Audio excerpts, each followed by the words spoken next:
So let's talk about the pharmacology of the eyes, ears, nose, and throat. 50 years ago, there were doctors that specialized in the eyes, ears, nose, and throat, but then eyes split off. So now that we have ophthalmologists and ENT doctors separate, we don't talk about EENT anymore, but I'm going to go ahead and talk about it. We're going to start with the eyes. We're going to talk about Lila, who's an 80-year-old woman. She's a widow. She's worn glasses for many years, and she's been diagnosed with chronic open-angle glaucoma. So open-angle glaucoma, we'll talk about the pathology in a minute. Her treatment is Timoptic, 0.5% drops. She's having difficulty reading and watching TV. And she also has cataracts, which are to be removed. She had a TIA 8 years ago. She's on aspirin. And her visual acuity is 20/50 in the left eye and 21/50 in the right eye.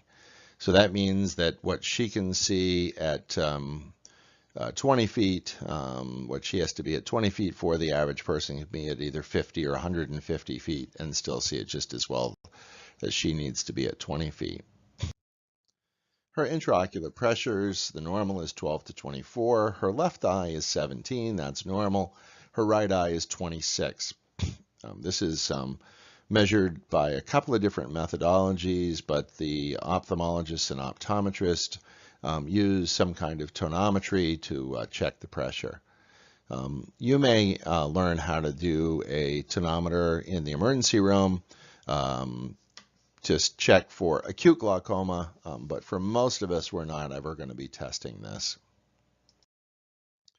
So why does the pressure go up? Well, the pressure goes up because a patient has too much fluid in the anterior chamber. So what happens is the body, and this is actually more an explanation than it is literally anatomically correct, but the ciliary body produces aqueous humor, and aqueous humor is found in the anterior portion of the eye. Vitreous humor is back here in the posterior portion of the eye, but aqueous humor is in this anterior chamber. And so aqueous humor is produced, it circulates around the anterior chamber, and then it goes out through the trabecular meshwork, down actually interestingly into the nose, and then you then either absorb it or blow it out as a tear type blow in your nose kind of thing. The problem is that some people will actually have blockages of this little trabecular meshwork related to chronic scarring, other issues, and if that happens, that builds up very slowly, and what happens is that's an open-angle glaucoma. And in open-angle glaucoma, it builds up very slowly. The pressure is, very slow to increase, and you will start to have some symptoms, maybe some loss of peripheral vision, but this is usually only when it's been there for a very long time. Sometimes what happens is the iris or something will actually cause a narrowing of that angle, and that's closed angle glaucoma. And in closed angle glaucoma, the pressure goes up very quickly. It's completely blocked off. It goes from 14 or 15 up to 30 or 40 very quickly.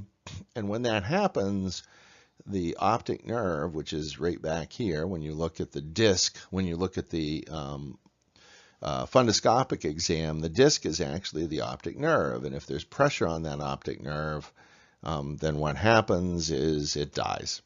And so the cup to disc ratio will change very quickly in acute narrow angle, but in open angle, obviously it's a slower, more gradual process.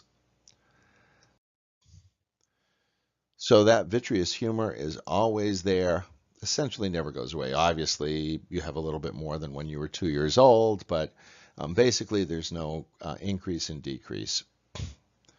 And as we note, the pressure is conducted backwards into that optic nerve. So this just talks about that flow that I was talking about from the ciliary body down through into that trabecular meshwork. And what happens is that open angle, slow closing, and then the folding over of the iris, that very quick narrow angle glaucoma. So that narrow angle glaucoma, sudden onset, they'll have a painful red eye, and they'll have a fixed, usually midpoint pupil. Won't be dilated, won't be constricted, it'll usually be midpoint. So it's usually unreactive at that point, and if they have eye pain, a fixed midpoint pupil, a painful red eye, that is a true medical emergency, and those people need to have their pressure decreased dramatically and quickly. There's some drops that can do it, there's some oral medicines that can do it, but this is a condition that is turned over to the ophthalmologists very quickly, and they handle that. It is a severe medical emergency. Medications that are used, as noted, are osmotic diuretics in the form of mannitol. Neftazane is actually a carbonic anhydrase inhibitor, which acts as a diuretic in the kidney, but also is the enzyme that's involved in fluid production from that ciliary body. And then the other thing is we'll use a miotic to pull the iris away. A mydriatic dilates the pupil, and it has a D in it, so that's the easiest way to remember that. A miotic constricts the pupil, and by constricting it, we're basically pulling the iris away from that periphery. So open angle, as noted, is gradual clogging of the drain. Not all the holes clog at once. And the treatment for open angle is things that will keep the pupil small. And how do we do that? Well, we know that a beta blocker, so we know that beta adrenergic stimulation causes pupillary dilatation. If we block that beta adrenergic stimulation, will actually cause constriction of the pupil. Same thing will happen if you use a cholinergic. And so we can sometimes use Timoptic and pilocarpine. Sometimes they'll use a laser to open up those clogs. Sometimes they do decrease of fluid production. Diamox and neftazane are both carbonic anhydrase inhibitors, so they will decrease production of fluid. But they can also do surgery, and that can either open up or actually they can do a trabeculectomy and completely remove that trabecular meshwork. To change topics here, we're going to talk about eye infections. So the most common type of eye infection is infection of the conjunctiva. And the conjunctiva is the layer of the sclera as well as the layer of the inner lid. So that mucous membrane that's found inside the lid, and it goes right over the sclera as well. That is the conjunctiva, and when that's inflamed or irritated, that's an itis, and that's conjunctivitis. Now, probably viral is the most common cause. You can also get it from mechanical, things like contacts, chemicals in the eye, allergic changes. Now, bacterial is the one that people are most concerned about, and unfortunately, because of the paranoia about bacterial conjunctivitis, the vast majority of conjunctivitis is treated as if it is bacterial. And unfortunately, that means that we often give people antibiotics that they don't need, but daycares and a lot of other places are very paranoid about conjunctivitis running through the whole facility.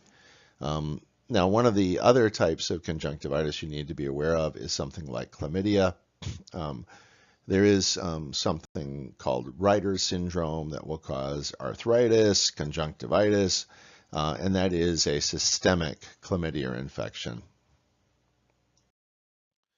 So for allergic conjunctivitis, you can use antihistamines. A common one would be something like Patanol or Pataday. And then Visine A actually has phenyramine, which is over-the-counter type antihistamine. There is also non-steroidal anti-inflammatory eye drops that can be used that will decrease the inflammation. Lots of options. These are some of the eye NSAIDs that are available. Most of these are by prescription. I'm not aware if any of them are over the counter yet, although if they're not, they probably will be soon. Can you decrease the inflammation with eye steroids? In general, in the role of the nurse practitioner, the answer is no. Optometrists and ophthalmologists do it on a regular basis, but they can do a slit lamp exam and make sure that there's no evidence of some of the other conditions that steroids would dramatically increase. One of those is glaucoma. And 5% of the patients that you put on eye steroids will get at least a 15 millimeter increase. If somebody's already borderline, that can cause major problems. They can get cataracts later on if they use them with any frequency. And they can also interfere with bacterial and possibly even viral infection healing. So when you have bacterial infection in your eye, the most common bugs are staph, H. flu, strep, pneumo, which is an alpha hemolytic strep, the one that usually causes pneumonia, and MCAT.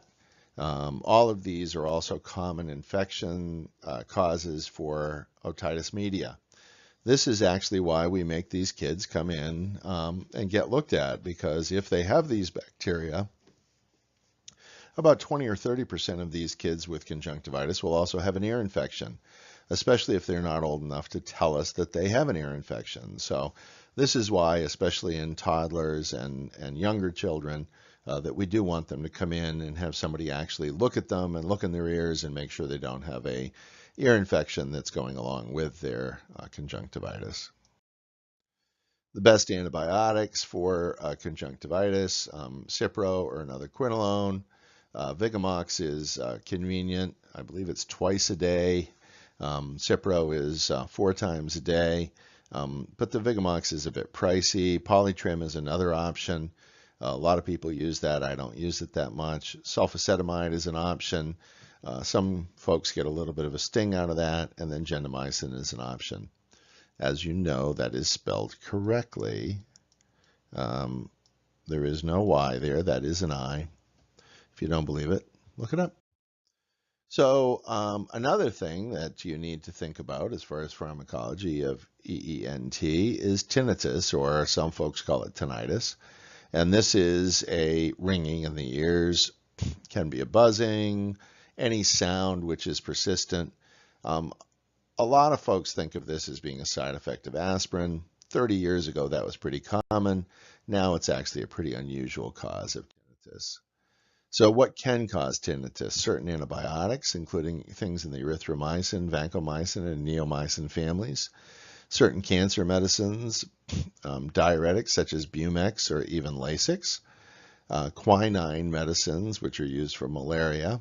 I guess if somebody was having a lot of gin and tonics, that might be a factor, but usually there's not enough quinine to make a huge difference.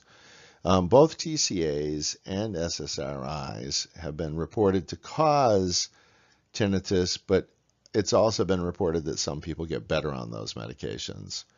And again, aspirin taken in uncommonly high doses can do it. When we had a lot of people that were treated with rheumatoid arthritis with aspirin before we had the current drugs, we did see this more. We rarely see it now. So allergic rhinitis. So this is nasal inflammation. So you can use antihistamines, you can use steroids, things like Flonase, mometasone. There's a bunch of different steroids. They're all over the counter now. Anticholinergics can also be used. Many of the antihistamines have a fair amount of anticholinergic effect, and basically it just dries up the nose. You can use antihistamines in the first generation, things like Benadryl, short-acting, highly sedating, really limits their usefulness. If you've got somebody that has a massive histamine response like anaphylaxis, first generation are awesome medicines. If not, the second generations, loratadine, cetirizine, and fexofenadine, Claritin, Zyrtec, and Allegra. Those are great medicines. I use them at off-label dosing. The original research on Claritin was done with 40 milligrams. It's pretty safe to do that, but it is a little bit more sedating, which did not fit with the marketing campaign. It therefore is something that you do need to be comfortable going off label, but I have much better effect when I go to a Zyrtec at least twice a day, and then sometimes 3 times a day. So histamine 2 blockers, histamine 2 is predominantly found in the stomach. And so histamine 2 blockers are usually used for stomach issues, decrease the acid. About 5% of the histamine receptors in the skin are histamine 2. So there are people that, especially if you've got somebody with anaphylaxis, you're going to block both histamine 1 and histamine 2. Most of us will use, Benadryl and Pepsid, or Benadryl and, something else. If you've got somebody that's got a milder effect, using something like Zyrtec and Pepsid is great. Antihistamines are predominantly oral. You can also have an inhaled version. Azolastine is a nasal spray that you can use. Topical creams are useful for mosquito bites. I find they only last for about 15 minutes, so I really don't use them for anything else. If I need to block histamine, I go non-specific and I use a topical steroid, which blocks about 6 different neurotransmitters. So just to review, the first iteration, Benadryl, quick acting, very sedating, and they have a moderate anticholinergic effect, so they do dry up the nose pretty well. Second generation, loratadine, cetirizine, and fexofenadine. And then the inhaled, which is the azolastine, also known as Astlin. Now, leukotriene blockers or leukotriene receptor agonists, such as Singulair, also help with allergy symptoms. They are sort of that next step. So what I do is I start with a person that has really bad allergic rhinitis, getting a lot of sinus infections.